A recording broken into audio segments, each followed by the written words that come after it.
Dad stood at the pass. Sunday family service. 32 covers booked. Kitchen running smooth. He raised his wine glass over the tickets. Quick announcement before rush hits. I was plating carbonara, hands dusted in pecorino romano. Guanciale crisping, perfect on the pan behind me. I'm officially handing the restaurant to Sophia. She takes over September 1st. The kitchen went quiet. Even Marco the dishwasher stopped spraying. My sister Sophia stood next to Dad. Chef whites so new they still had creases. She'd worn them exactly twice. Both times for Instagram photos. She smiled. That pageant smile she'd perfected in college. Dad looked at me. Marco's been helpful these years, great line cook. But Sophia's got vision. She's my future. He paused, smiled. You're just a silly waiter, son. The pasta water boiled over behind me. Nobody moved to turn it off. I set down the plate, walked to the hand sink, washed the cheese off slowly. Didn't say a word. Dad continued like nothing happened. Sophia's bringing fresh energy, modern concepts. She's got a marketing degree and I dried my hands, untied my apron, hung it on the hook, and kept walking. Out the kitchen, through the dining room, past the host stand, out the front door. I heard Dad call my name once. Didn't turn around. Got in my car. 2011 Toyota Corolla. Smelled like fryer oil and basil. Drove home. Didn't cry. Didn't yell. Didn't slam anything. Just drove. Because here's what Dad didn't know. That carbonara recipe? Mine. The osso buco that got us a write-up in Portland Monthly? Mine. The Sunday gravy that people drove 40 minutes for? Mine. Every single signature dish at Lombardi's family restaurant. I created them, tested them, perfected them over 10 years in that kitchen. Dad thought they were family recipes. Old country magic passed down from his mother. They weren't. His mother made meatloaf and canned green beans. I made everything else. And now he was handing it all to Sophia. Sophia, who couldn't tell you the difference between a brunoise and a chiffonade. Sophia, who thought al dente was a kind of pasta. Sophia, who once asked me if you put garlic in marinara. Let me back up, not far. Just enough to explain how we got here. I started washing dishes at Lombardi's when I was 16. Dad needed help. Mom had just left. Took half the silverware and the espresso machine. I worked after school, weekends, summers. By 18, I was prepping. Chopping onions, breaking down chickens, making stock. By 20, I was working sauté station during dinner rush. By 22, I was running the line when Dad's back went out for 3 months. I kept the place alive. He came back. Took over the pass again. Never said thank you. Just, good. You're learning? I was 28 now. 12 years in that kitchen. 12 years of burns. Cuts. Late nights. Early mornings. 12 years of creating dishes Dad put his name on. And my title? Line cook. Not sous chef. Not chef de cuisine. Line cook. Same as the 19-year-old culinary student we hired last month. Sophia was 25. She had a marketing degree from Portland State, a decent GPA, an Instagram account with 4,800 followers. Her restaurant experience? Hosting for 6 months when she was 21, before she quit because standing hurt her feet. That was it. But she was Dad's favorite, always had been. When she made the dean's list, he threw a party, invited 50 people, rented a venue. When I won a local cooking competition at 24, he said, "That's nice," and asked if I'd cleaned the walk-in. When she graduated college, he gave her a car. When I graduated culinary school, he gave me more shifts. So yeah, I wasn't surprised, just done. I got home around 8 p.m. My apartment was small. Studio. 400 square feet. Kitchen barely bigger than a closet. But it was mine. I sat on the couch. Opened a beer. Stared at the wall. My phone started buzzing. I glanced at it. Text notifications stacking up. Dad? Sophia? Dad again. I muted it. Set it face down. Finished my beer. Then I started thinking. Not about revenge. Not about justice. About recipes. Dad kept everything in a black binder. Leather. His initials embossed on the cover. It lived in his office. Locked drawer. I had a key because I opened the restaurant most mornings. That binder held every recipe we used. Handwritten. Measurements. Techniques. Plating notes. Dad's handwriting on the cover and the index. My handwriting on everything else. But here's what those recipes didn't include. Timing. Temperature instinct. When to pull. When to push. When to taste and adjust mid-cook. The things you learn from repetition. From failure. From burning your hands enough times to know exactly when something's ready. You can't write that down. Sophia would have the recipes, but she'd never have the 12 years that made them work. Next morning, I went in early. 5:47 a.m. Restaurant didn't open until 11. I unlocked the back door. Disabled the alarm. Walked straight to Dad's office. Opened the drawer. Pulled out the binder. Flipped through it. Carbonara. My adjustments to the egg ratio. Osso buco. My addition of orange zest and fennel pollen. Bolognese. My 3-hour technique. My spice blend. 43 recipes total. 43 recipes I'd developed. I pulled out my phone. Photographed every single page. Then I put the binder back exactly where I found it. Locked the drawer. Walked to the kitchen. My knives were in my locker. German steel. I'd saved for 2 years to buy them. I packed them in my roll. Grabbed my spare apron. My notebook. My digital thermometer. Left my Lombardi's work shirts in the locker. Took my keys off my keyring. Restaurant key. Office key. Alarm code on a little tag. Set them on the stainless prep table. No note. No explanation. Just keys. And I left. It was 6:23 a.m. The sun was just coming up. I sat in my car for a minute, looked at the building. Lombardi's Family Restaurant, established 2001. 24 years of family legacy, built on my recipes, my labor, my silence. I started the engine, drove away, didn't look back, not once. The calls started around 7:30. I was at a diner eating breakfast, phone on silent, watched the screen light up, over and over. Dad, Sophia, Dad, Sophia, unknown number, Dad again. By noon, I had 47 missed calls. I didn't answer any of them, but I did save one voicemail. Didn't listen to it, just archived it, because something told me I'd need proof later. That afternoon, I applied to 3 restaurants, real kitchens, chefs who'd trained in Europe. Got an interview at Gallo Nero next day. Chef was a guy named Andre, 43, trained under Thomas Keller. Intense, but fair. You have experience? 12 years, family restaurant. I ran the line. Why'd you leave? I thought about it. Needed to learn from people who actually knew what they were doing. He smiled. Start Monday. I took the job. 40-hour weeks, salary, benefits, and something I'd never had at Dad's place. Respect. Second week at Gallo Nero. Andre was showing me how to properly break down a duck. You've got good hands, he said. Who taught you? Taught myself mostly. YouTube, cookbooks, trial and error, he nodded. That's rare. Most cooks coming from family spots have bad habits. You don't. I didn't respond. He kept working. Family restaurants are tough. Owners think legacy matters more than skill. They confuse nostalgia with quality. I stopped cutting. He looked up. That why you left? Something like that. He wiped his knife. Good. Legacy doesn't plate a dish. Technique does. That stuck with me. Legacy doesn't plate a dish. Dad had legacy. The name, the building. 24 years in business. But I had the skill. The recipes, the techniques, the instincts, and I was done pretending his name was worth more than my work. 4 weeks in, Dad showed up at my apartment. 8 p.m. on a Thursday. I heard the knock, looked through the peephole. He was standing there in his Lombardi's polo, looking older than I remembered. I opened the door halfway. What? Not, hi, not, what's up, just, what?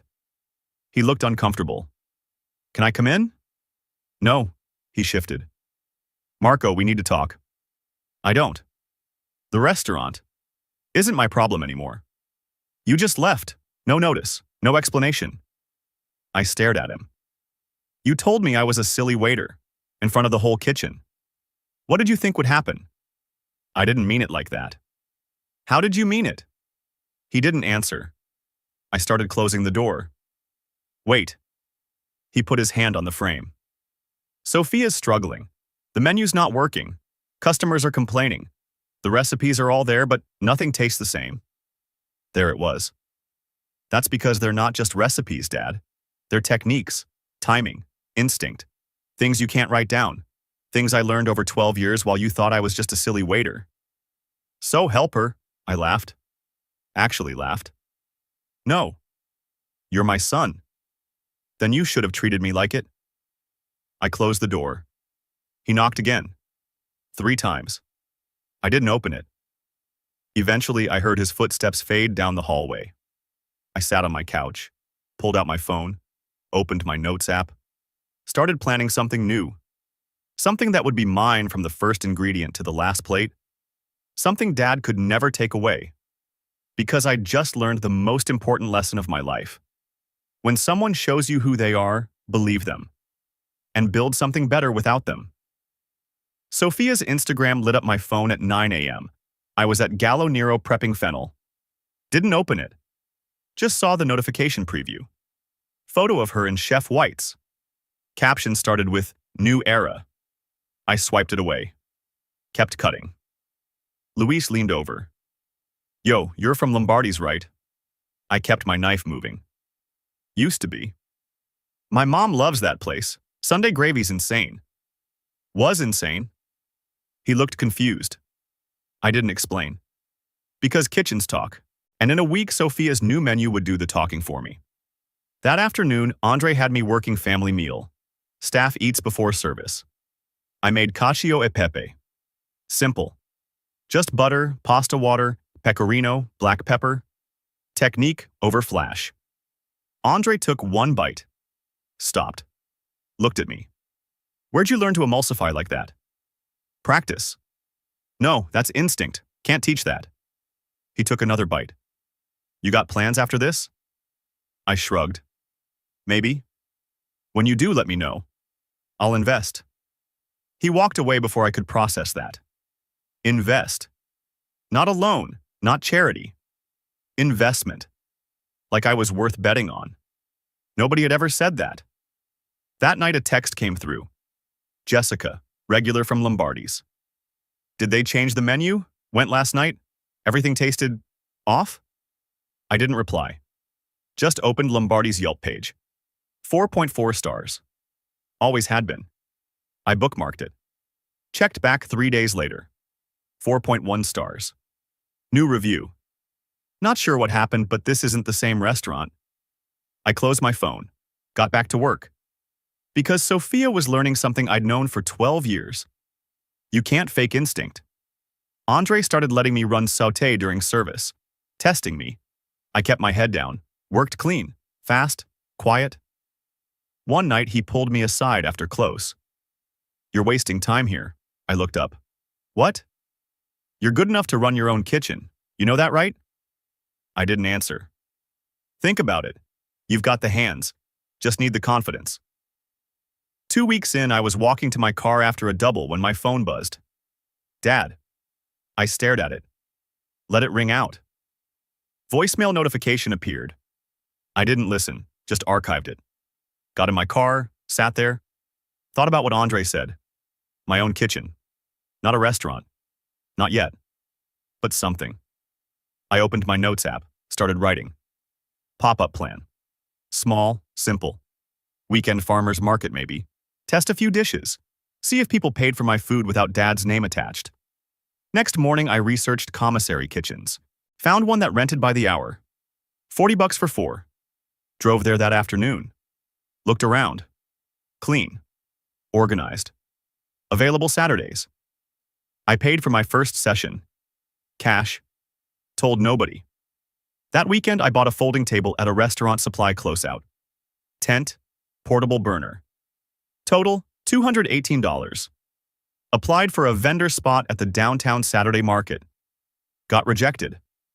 All spots filled. Try again next month. I applied to 3 other markets. Got rejected from 2 more. 4th one accepted me. Trial weekend only. If I sold out, I could come back. If not, I was done. No pressure. I spent the week planning. 3 items only. Cacio e pepe. Arancini. Panna cotta. Classic. Clean. No shortcuts. Friday night, I couldn't sleep. Kept running scenarios. What if nobody came? What if the food wasn't good enough? What if I'd built this whole thing up in my head and I was just a line cook who got lucky once? Saturday morning, 4 a.m. I was at the commissary, made risotto, shaped arancini, fried them golden, rolled pasta, cut it, rested it, panna cotta in jars, compote from Oregon berries. By 7 a.m., everything was packed. Drove downtown, set up by 8:47. Market opened at 9. By 9:30, I'd sold nothing. People walked past, glanced, kept moving. I didn't panic. Just kept the water boiling, kept frying arancini. Smells work better than signs. 9:45. First customer, older woman, canvas tote. Looked tired. What's this? Italian food, made fresh. What's good? Everything, but the arancini just came out. She bought one, $7. Took a bite standing there, stopped. Looked at me, took another. Where's your restaurant? Don't have one, just this. She reached into her purse. Business card. I write for Willamette Week. Food section. Can I quote you?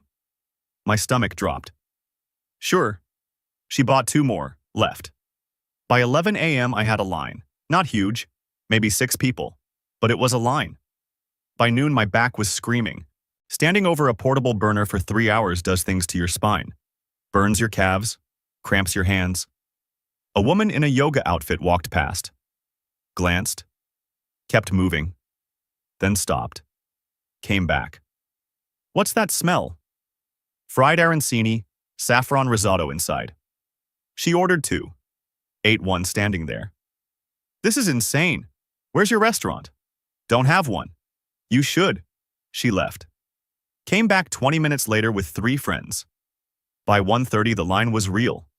Not Instagram fake. Actually real. People waiting. Asking questions. Taking photos. I'd brought 30 portions. Sold 28. Made $340. I sat in my car afterward, hands shaking. Not from exhaustion, from relief.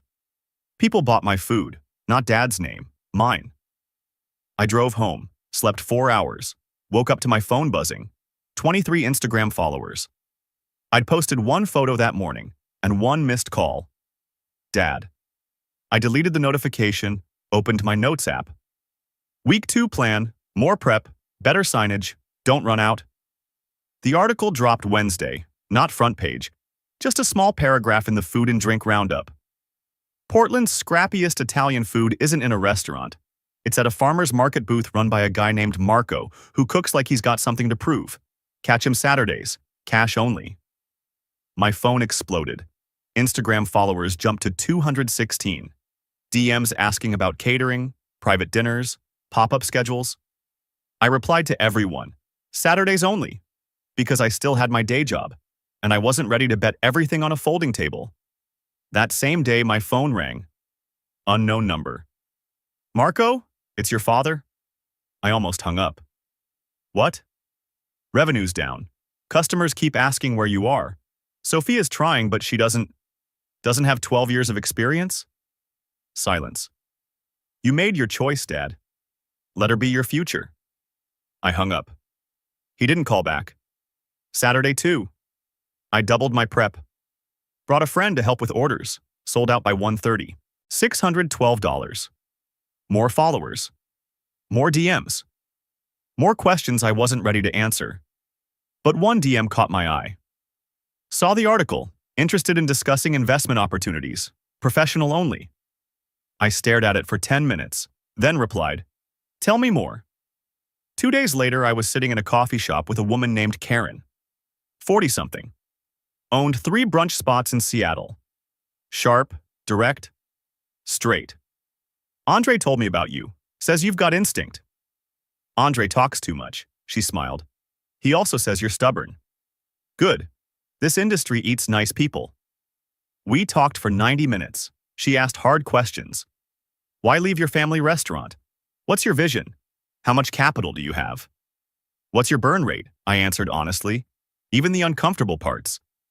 At the end, she slid a folder across the table.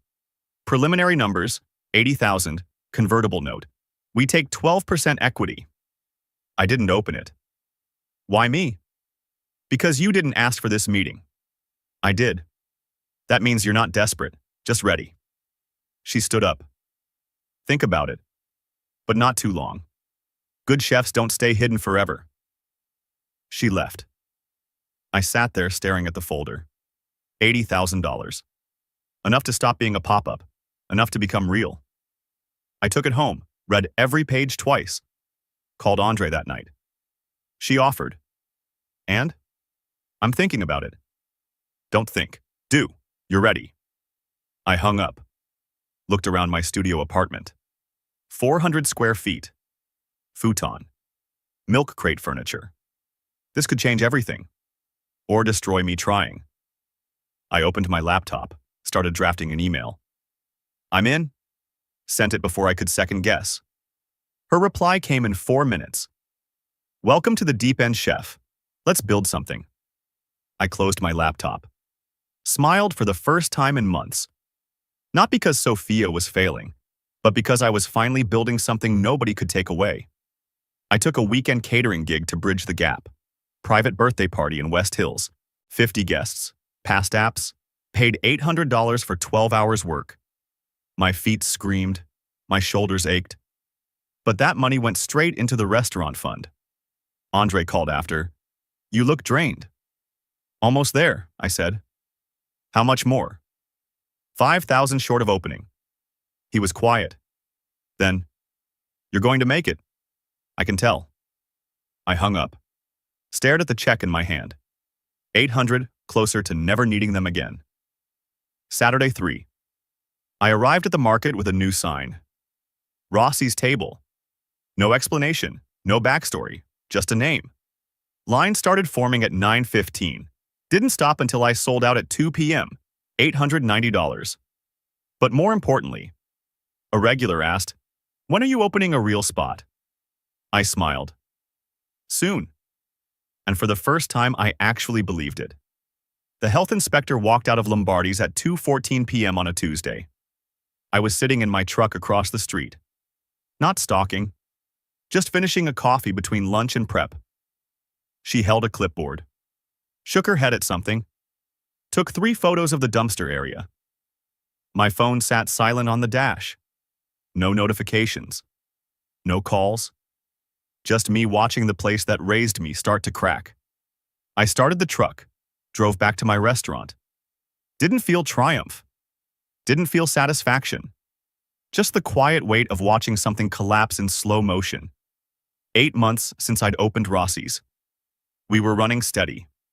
78% capacity most nights. Not perfect. Not easy. My head cook quit second week. Said the hours were brutal. I worked his station plus mine for 2 weeks until I found a replacement. Line guy burned himself badly on week 3. Hospital. Out for a month. I covered. Again. Revenue dipped below break-even in January. Slow season. Restaurant Death Valley. I took a catering gig on the side. Kept the lights on. But we survived. And slowly people started talking. Not Instagram buzz. Real word of mouth. Customers bringing friends. Regulars twice a week. The kind of growth you can't fake. Andre stopped by one Thursday to eat at the bar.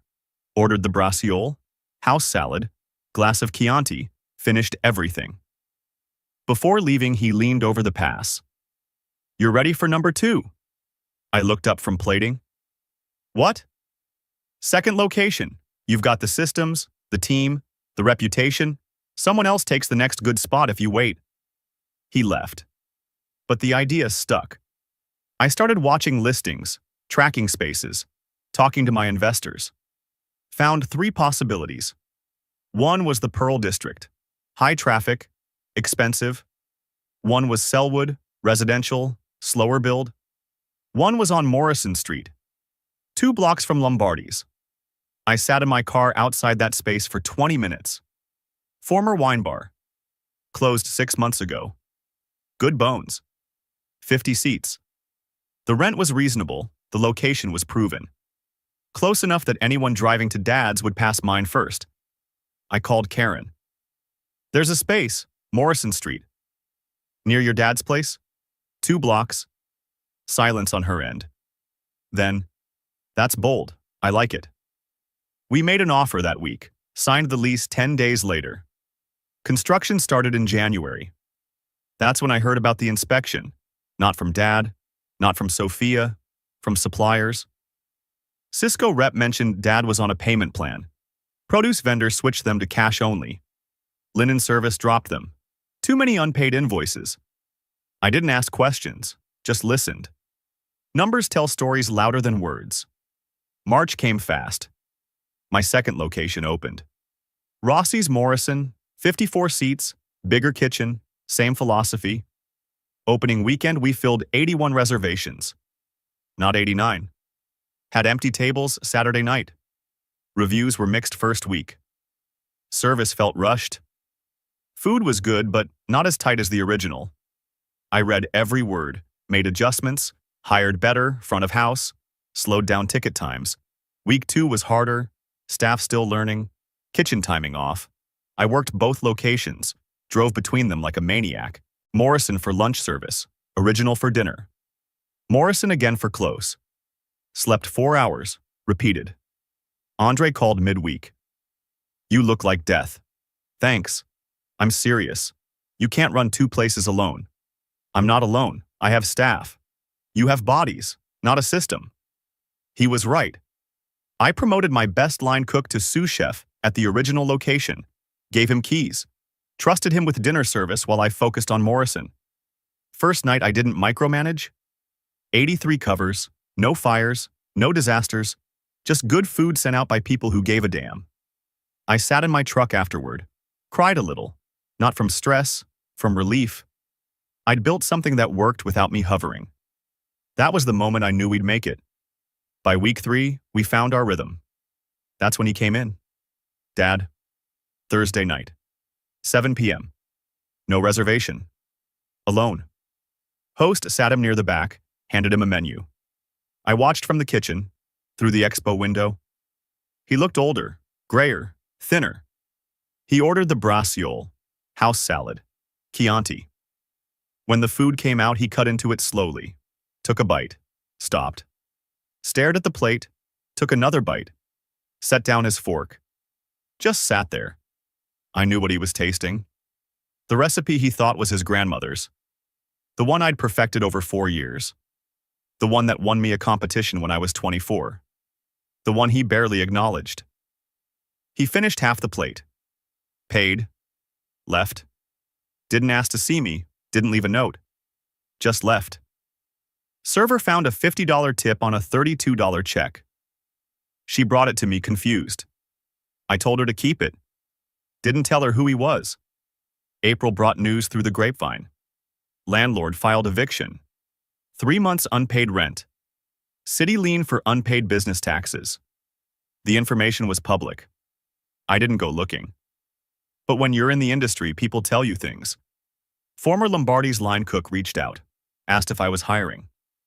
Getting out before it sinks, he said. I hired him. Good worker. Knew his stations. He told me what I already suspected.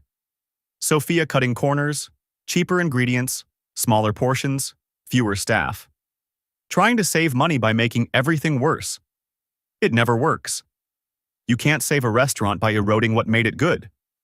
Early May, my phone buzzed during prep. Unknown number. Turned out to be Sophia. Can we talk? I set down my knife. No. 3 dots appeared, disappeared, appeared again. Please, it's important. What? Dad's broke. The restaurant's failing. I don't know what to do. I went back to cutting. That's not my problem. You're my brother. And you got the restaurant. Figure it out. I blocked the number, went back to work. 2 weeks later, my manager mentioned something odd. Saw an insurance appraiser at that old Italian place down the block, taking photos, measuring stuff. I didn't say anything, just filed it away. Buildings get appraised for 2 reasons, sale or claim, and Dad wasn't selling. June brought the inevitable. Lombardi's posted a notice on the door. Temporarily closed for renovations. I drove past it on a Sunday morning. Lights off, chairs stacked, paper covering windows. Didn't look like renovations. Looked like surrender. Sophia posted on Instagram for the first time in months. Photo: the closed restaurant. Caption: sometimes dreams change shape. Thank you to everyone who supported us. Comments were sympathetic. Confused. One asked, "Wait, is this permanent?" Sophia replied, "Just a pause. We'll be back." I closed the app. Didn't believe her. Because I knew the numbers. The debts. The damage. You don't come back from that without a miracle. Or something worse. Early July, my phone rang at closing time. Unknown number. I answered. "Marco Rossi?" "Yeah." "This is Lieutenant Vasquez, Portland Fire Marshal. There's been an incident at 418 Morrison, building fire. Your father listed you as emergency contact." My chest tightened. "Is anyone hurt?" "No injuries. Building's a total loss. I need to ask you some questions about your relationship with the property owner." "He's my father, but I don't work there. Haven't in over 2 years." "Understood. When's the last time you were inside?" 2 years, maybe longer." "You operate 2 restaurants in the area?" "Yes." "Any business disputes with your father?" I paused. "We're not close, but no disputes." "Why?" "Fire started in the kitchen. Accelerant detected. We're treating it as suspicious." My stomach dropped. "Suspicious?" "Yes, sir. We'll be in touch." He hung up. I sat in the empty dining room. Accelerant. Kitchen fire. Insurance appraiser 3 weeks ago. The math wrote itself. I drove to the scene. Trucks still there. Smoke smell thick. Building hollowed out. Yellow tape. Investigators. Cameras. I parked a block away, watched from the truck. Dad was standing on the sidewalk talking to a fire marshal, looking destroyed, hands shaking. Sophia was sitting in a police car, not arrested, just talking to an officer. But the way she held herself, shoulders tight, face down, guilty. I didn't get out, didn't approach, just watched the place that raised me turn to ash, and felt nothing. Not satisfaction, not revenge, not even sadness. Just the quiet certainty that some things burn themselves down. You don't have to light the match, you just have to stop putting out the fires.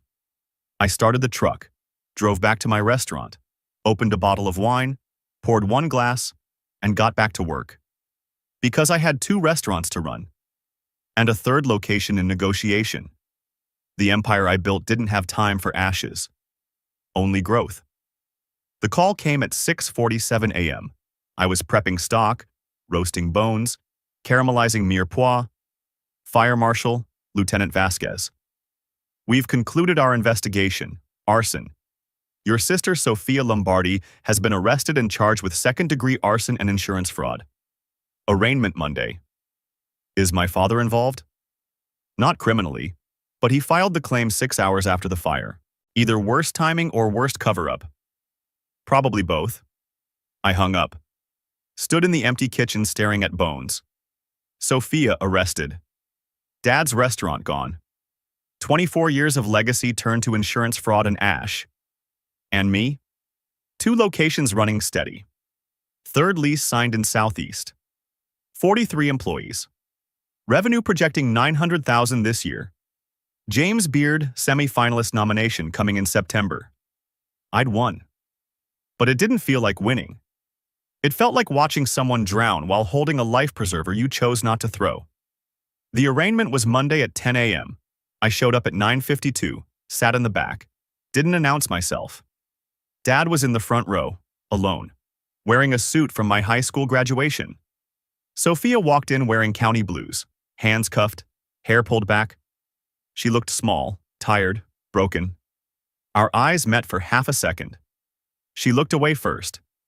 Judge read the charges. Arson. Fraud. Reckless endangerment. Public defender entered not guilty. Bail set at $75,000. Dad stood. I can post that. Judge looked skeptical. You have $75,000 in liquid assets? Dad hesitated. I can get it. From where? Silence. Judge moved on. Bail stands. Next court date September 19th. Sophia was let out. Dad tried to follow. Bailiff stopped him. He stood there, lost, staring at the door.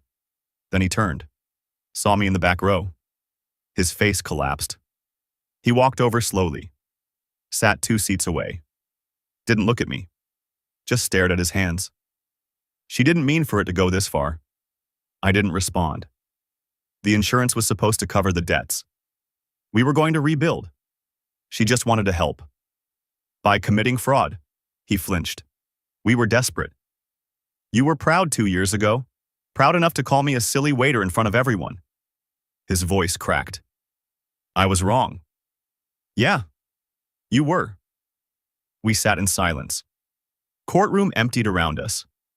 He cleared his throat. I need help, Marco. With what? Bail. Legal fees. I've got nothing left. I'm 62 and broke. You have Sophia. She's facing 7 years. Then figure it out alone. He turned to me. You're my son. I was your son when you handed my work to someone who didn't earn it. When you dismissed 12 years of labor with a toast. When you valued her degree over my decade of sweat. I made a mistake. You made a choice. Choices have consequences. I stood. He grabbed my arm. Please. I looked down. He let go. You said Sophia was your future. She still is. Good luck. I walked out. Didn't look back. Didn't feel good. Didn't feel bad. Just felt done. 2 weeks later, a letter arrived. Handwritten. Dad's writing. Mailed to the restaurant. I opened it during family meal. Short. 3 paragraphs. Marco, I know you won't help. I understand why, but I need you to know I'm proud of you. What you built is bigger than anything I ever did. You didn't need me. You didn't need the Lombardi name. You built Rossi's from nothing. From anger, maybe. From pain, definitely. But you built it. And it's beautiful. I'm sorry I never said that when it mattered. I'm sorry for everything. I read it twice, folded it, put it in my office drawer, didn't frame it, didn't throw it away, just kept it. Because some apologies arrive too late to change anything. But you keep them anyway. Sophia took a plea deal in October. 4 years. Parole eligibility in 2. Dad sold the lot where Lombardi stood for $112,000. Paid her legal fees, covered his debts. Had $11,000 left. Moved to a 1-bedroom in Gresham. I heard this through the industry. Through suppliers. Through people who knew people. I didn't reach out. Neither did he. We became strangers with shared history, which is what we'd always been. Just took a fire to make it official. Rossi's Southeast opened in November. 62 seats, full bar, private dining room. We packed it opening week. But not without struggle. Permit delays pushed opening back 3 weeks. Lost revenue. Kitchen equipment arrived damaged. Had to reorder. More delays. Staff turnover first month. Trained 3 bartenders before we found the right one, but we found our rhythm. Waitlist hit 200 names by December. Total staff across 3 locations, 61 employees. Projected revenue, year 2, $1.4 million. James Beard nomination came in January. Didn't win, didn't matter. The nomination alone brought press. Customers. Validation. Andre called the day it was announced. Told you. Thanks for believing. I didn't believe in you, Marco. I believed in your work. That's what I invested in. Still, thank you. Don't thank me, just keep cooking. I hung up, looked around my office. Awards on the wall, reviews framed, photos of opening nights, And in the bottom drawer, one photo. Me and Dad in the Lombardi's kitchen. I was 16, wearing a too big apron, smiling. He had his hand on my shoulder, proud. Before Sophia, before comparisons, before everything broke. I pulled it out sometimes, looked at it. Remembered the kid who thought his father's approval was the only success that mattered. Then I put it back, because that kid was gone. And the man who replaced him built 3 restaurants, employed 61 people, and earned a James Beard nomination. Without Dad's name, without his approval, without his legacy, just skill, discipline, and the quiet anger of being underestimated. 6 months after the fire, I was locking up around midnight. Late inventory, deep clean, prep for weekend. Walked to my truck. Someone was leaning against it. Dad, thinner, grayer, older, holding a paper bag. I stopped 3 feet away. "What are you doing here?" "Wanted to see you." "You know where I work?" Didn't want to make it awkward. He held out the bag. "Brought this. Thought you might want it." I looked inside. The black leather binder. The recipe book. "It's yours," he said quietly. "Always was. I just didn't know it." I pulled it out, flipped through pages. My handwriting, my recipes, my 12 years. Why now? Because it's the only thing I have left that matters, and it never belonged to me. I closed the binder, looked at him. "I don't need this anymore. I have my own recipes now, better ones." "I know, I've eaten at all 3 locations." That surprised me. "When?" "Different times. Never told staff who I was, just sat, ate, paid." "And?" He smiled, sad, genuine. "You're better than I ever was, by miles." We stood in the alley, sodium lights buzzing. "I can't give you money," I said. "And I can't fix what happened with Sophia." "Not asking you to." "Then what do you want?" He looked at me. Really looked. "Just wanted to say I'm sorry, and that I see you now. Maybe too late, but I see you." I nodded. "Okay. Okay." He turned to leave. Stopped. Looked back. "You turned out better without me. Don't know if that makes me sad or proud. Probably both." He walked away. Got into an old sedan. Drove off. I stood there holding the binder. Thought about throwing it away. Thought about burning it. Instead, I took it inside. Put it on a shelf in my office, next to my James Beard certificate. Business licenses, awards. Not because it mattered, but because it was proof that everything I built started with being told I wasn't enough. And sometimes the best revenge is just being better. Not louder, not meaner, just better. 3 years later, Rossi's had 5 locations. Sophia got out on parole, moved to Seattle, works in marketing for a tech company. We don't talk. Dad's still in Gresham, retired, lives quietly. We exchange texts on birthdays. Nothing deep, just acknowledgement. And me? I'm still cooking, still building, still proving to a ghost that I was never just a silly waiter. Success tastes different when it's built from insult. Sharper, cleaner, earned. 5 restaurants, 140 employees, revenue pushing 4 million. Everything Dad said I'd never be. Some people inherit legacy, others build it from ash. I chose the second, and I'd choose it again.